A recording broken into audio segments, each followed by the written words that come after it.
Democratic presidential contender Senator Kamala Harris, DCA, says that the fact that Hollywood actor Jussie Smollett's hate crime story turned out to be a hoax should not distract from the larger truth of rising hate crimes.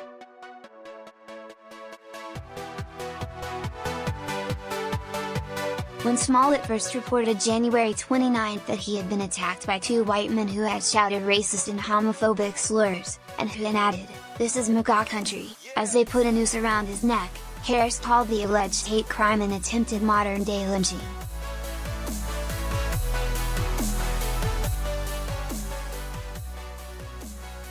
Kamala Harris said on Twitter, "Jussie Smollett is one of the kindest, most gentle human beings I know. I'm praying for his quick recovery. This was an attempted modern-day lynching. No one should have to fear for their life because of their sexuality or color of their skin. We must confront this hate."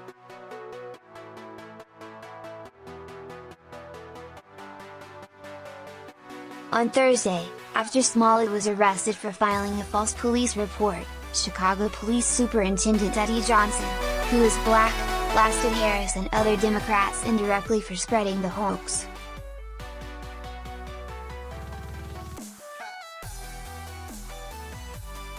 To make things worse, he said, the accusations within this phony attack received national attention for weeks. Celebrities, news commentators and even presidential candidates weighed in on something that was choreographed by an actor.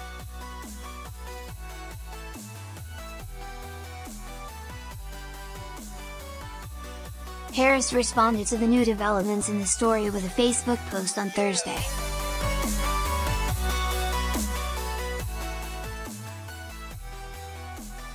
Like most of you, I've seen the reports about Jussie Smollett, and I'm sad, frustrated, and disappointed.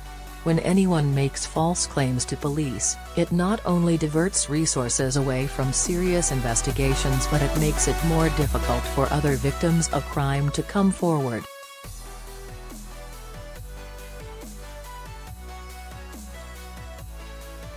At the same time, we must speak the truth. Hate crimes are on the rise in America.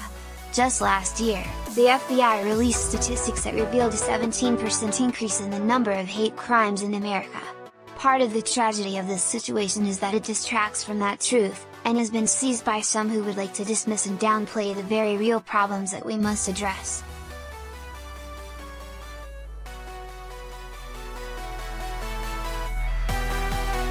We should not allow that. I will always condemn racism and homophobia. We must always confront hate directly, and we must always seek justice. That is what I will keep fighting for.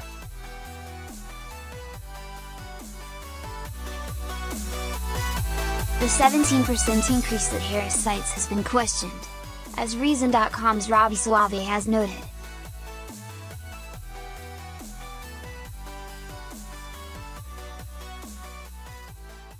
The overall number of law enforcement agencies reporting hate crime data also increased greatly. Approximately 1,000 additional agencies contributed figures in 2017 than in 2016. This means it's not obviously the case that hate crimes are more prevalent in 2017. Maybe the government just did a better job of counting them.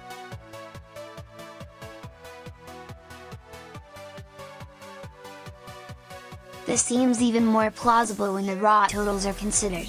The FBI counted 7,175 hate crimes in 2017, compared with 6,121 in 2016.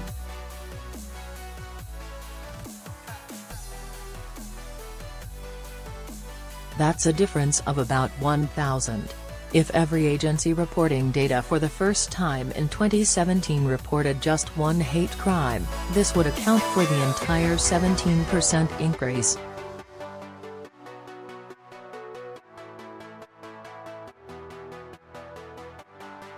Harris did not apologize for inflaming public opinion with her comment on lynching.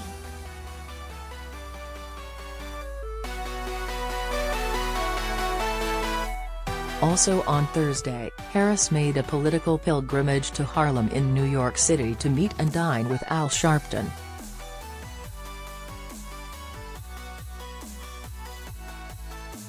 Sharpton was responsible for promoting another notorious hate crime hoax, namely, the Tawana Brawley case of 1987, in which a black teenager claimed to have been abducted, sodomized, and smeared with feces and racial slurs.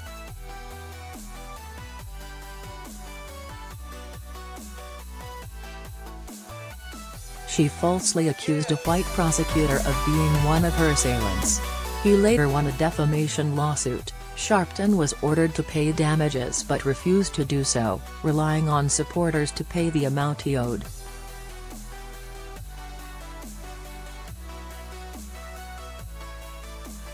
In 2012, Sharpton was also partly responsible for inflaming the death of Trayvon Martin into a national racial outrage, claiming that Neighborhood Watch volunteer George Zimmerman, who is half Peruvian, was a white man.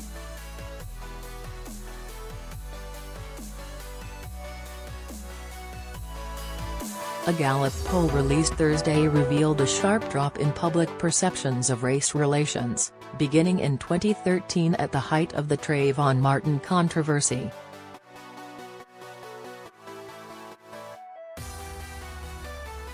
Sharpton also has a long history of racism, anti-Semitism, and incitement, and is blamed for encouraging deadly riots in New York on 2 separate occasions.